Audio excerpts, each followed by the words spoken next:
Okay. Para tayong slalom ng konti. Ano? Nice. O, diba? What's the beep? May alarm, may Ganda. Komportable talaga yan. Malaking improvement pa. By the way, in terms of pricing, magkano nga po ma'am ulit ang presyo nito ngayon? Hey guys, welcome back to Team DTV, and today we are here at the Mall of Asia Concert Ground. This is the first day of the Auto Hub Test Drive Festival. If you remember, they did this also exactly in the same spot last year, 2023, and we were here also last year, and we had the chance to test drive the Isuzu MU-X. Behind me is the Isuzu MU-X 4x2 LSE, and this time, in response to the viewers and to the buyers request and clamor, in-update na nila, meron na tong wireless charger, meron ng wireless Apple CarPlay and Android Auto, and meron na ring 360 camera. And yan ay ipapakita ko sa inyo. Magta-test drive tayo ulit. They're just preparing the paperwork, and in a few minutes magta-test drive na tayo. While waiting, I'll give you a quick tour of the Isuzu MU-X.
And just like I mentioned in my previous vlog, ang daling pumasok dito. Ayan, nagpo-fold and tumble. Super advantageous. Something that I wish na may ganito yung Ford Everest ko. And ayan. And as I also mentioned last time, sobrang luwag nitong, very comfortable tong third row seat. Makita nyo naman, mas may legroom and mas mataas yung back support. Mas comfortable, kayang-kaya dito umupo ng dalawang adult comfortably, about, adult about my size. Okay, so ito yung test drive unit natin na color blue. This is also 4x2 LSE. Alright, so tara, umpisa na natin. Ayan, ganda ng interior. Nice. Bago tayo mag-start ng test drive, kasama natin dito si Ma'am Chini from Isuzu Quezon City. Quezon City naman ako. Quezon Avenue. Alright. So, bago tayo mag-test drive, i-demo niya muna sa atin. Kasi mas maganda, naka-stop tayo para may demo ng maayos. Yung digital video recorder, tsaka yung 360 and all. Yung basically, kung ano yung bago dito sa MU-X. Alright? Bali, ito sir yung home natin para pagpunta kayo sa selection po natin. We have navigation. Andito po si DVR. Digital Video Recorder. Teka, hinahan ko lang yung AC kasi iingay yan sa microphone. Yan. Alright. Ito po si DVR. Alright. Pag pinindot nyo po, andyan po lahat ng files na na-record natin sa using the camera natin na 360. So, pwede nyo po itong i-click para mag-play siya. Oh, so, ito yung harap ng natin. Okay. Pwede mo siyang i-click din to po para full. Kung ano man po yung gusto nyo, i-play or kaya naman po. Ayan siya, sir. So, makikita yung yung likod do. Yes. Okay, medyo na-confuse ako kasi magkamukha eh. Ito po yung so, harap, this is sir. the rear camera. Ito po, sir, sa harap to. Ha? Sa harap to, sir. Harap? Ito yung likod. Akala ko Ito yung likod. likod. Ayan. Yung kaninang nakuha niya, sir, sorry. Kasi yan yung naka-install during nung Hindi yan yung ngayon. Okay. Yung ngayon, sir, ito naman po. Si 360 camera. Ayun, Ayan okay. tayo ngayon. Ito yung top na 360. Ito yung harap naman natin, sir. Ayan. Okay. So, ayan yung dumadaan. Yan sila. Okay. And then, meron po tayo dito na ito naman, sir. Kunin ko lang ito, sir. Wireless charging. So, pag nilagay nyo dyan, sir, yung ano natin, yung phone natin, mag-charge siya. Okay, sige, stop ko muna. Okay, test natin yung wireless charger. Ayun, color green, tapos ayun, nag-confirm sa phone, charging na siya. Nice! Home ulit. Ayun, AVM. Around VM monitor. Yes po. Okay. Ito po yung, pwede siyang 2D, sir. Mhm. And then, pwede din siyang 3D view. 3D, para kita mo yung buong sasakyan. Iikot yata yan eh. Yes, mag-iikat po siya. Ayan. And then, dito po sa settings, pwede natin siyang baguhin ng color. Yun, Ano po maganda. yung gusto nila. Yes. Yan po, kunyari yan. So, yan po yung magiging color niya. Para yung actual color ng car mo. Okay. Gusto naman po ng iba. Pero pag po nakuha sa amin yung unit, ang standard po niya Sineset lang ganyan. white po. Okay. Yun po yung color niya po. Ayan. Nice. Yan po. 360. Live yan live. Opo, live So po kung kapag may dumaan na sasakyan dyan ngayon, dapat makikita natin yan, may dadaan. Okay. Alright, nice. Ang ganda ng improvement na ginawa ng Isuzu dito sa MU-X 2024. Hindi ko kabisado kung Okay lang, kapay natin. So yung question ng wife ko, kung yung file daw nada-download. So DVR, punta tayong DVR. Ayan yung mga files. Pag pumili ka ng isa dyan, ayan, copy. Ayan, merong copy. Opo, may Ayan. copy. So, matatransfer po. Matatransfer. Magpa-plug ka na lang siguro ng USB dito. USB Ayan. or kaya aux po. Pwede Yes. naman. Katulad nung upgrade na ginawa ko sa Subaru XV, makakopy mo. Andyan siya. So, ayan.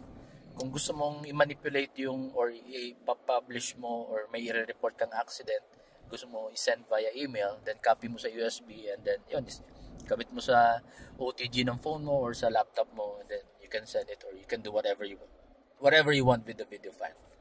Nice. Okay. Okay guys, so nandito na tayo. Nag-umpisa na tayo ng test drive, kaya lang unfortunately may aksidente nangyari dito. Tatumba yung parang scaffolding na may hawak ng mga banner. Ayan, tinamaan yung Fortuner.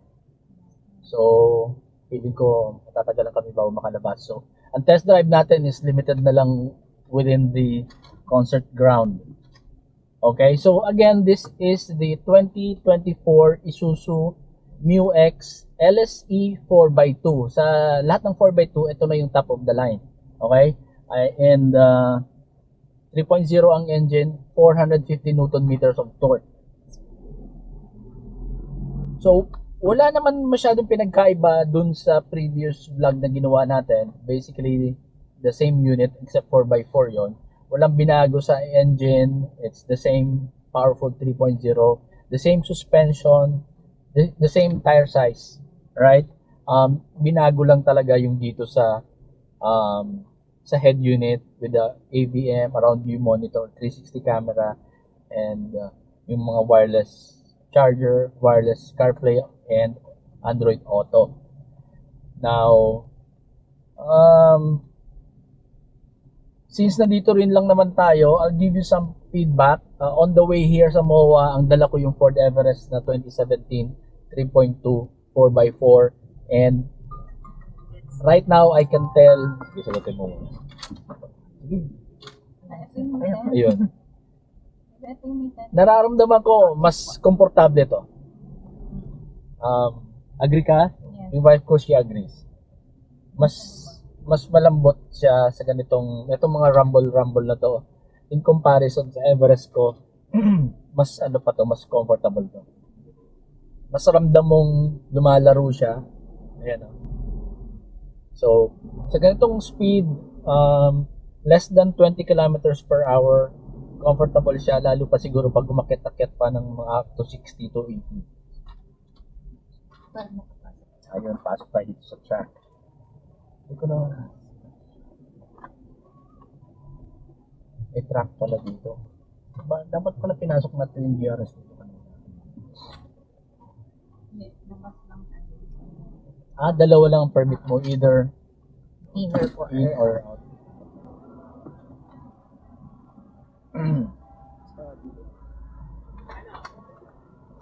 Anong kailangan? Position? Okay. Pero ba kailangan sundin dyan? Opo.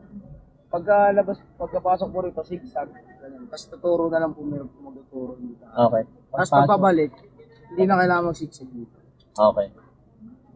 Anong unang turn? Left or right? Pagpasok? Left? Okay. Thank you.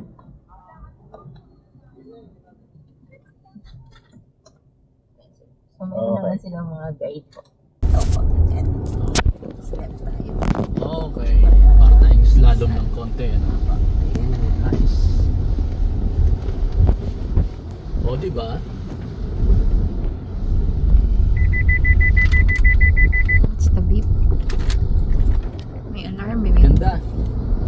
Komportable talaga eh, no?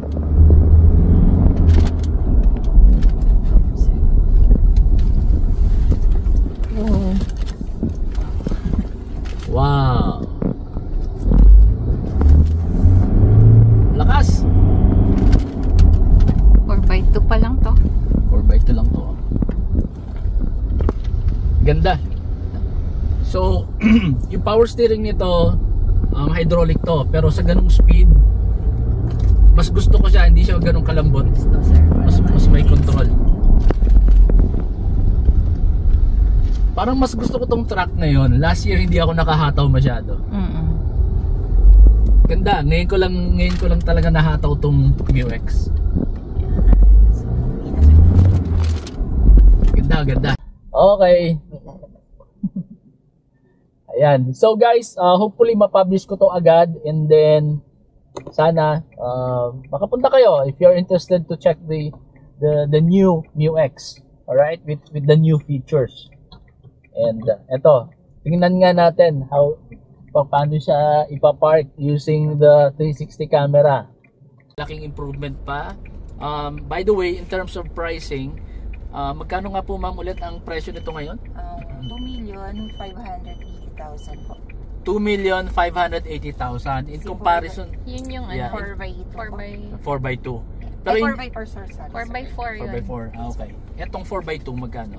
2,180,000. 2,180,000 itong 4x2 LSE. Okay. Pero in general, more or less ang naidagdag lang naman is mga 50,000, tama? Yes po.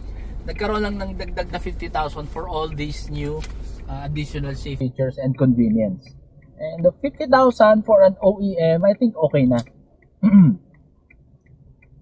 If you guys remember, yung pinapublish ko na vlog about Subaru XV, in-upgrade ko yung head unit ko. Made in China lang din yon, and it cost me 27,000.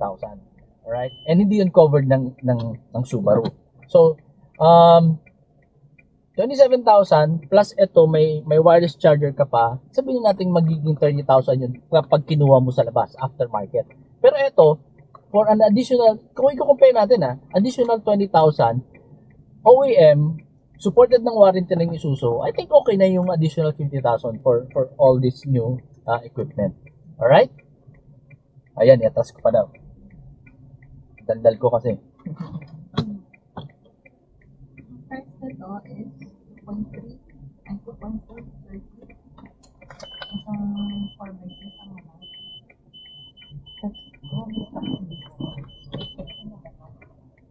Definitely malaking tulong yung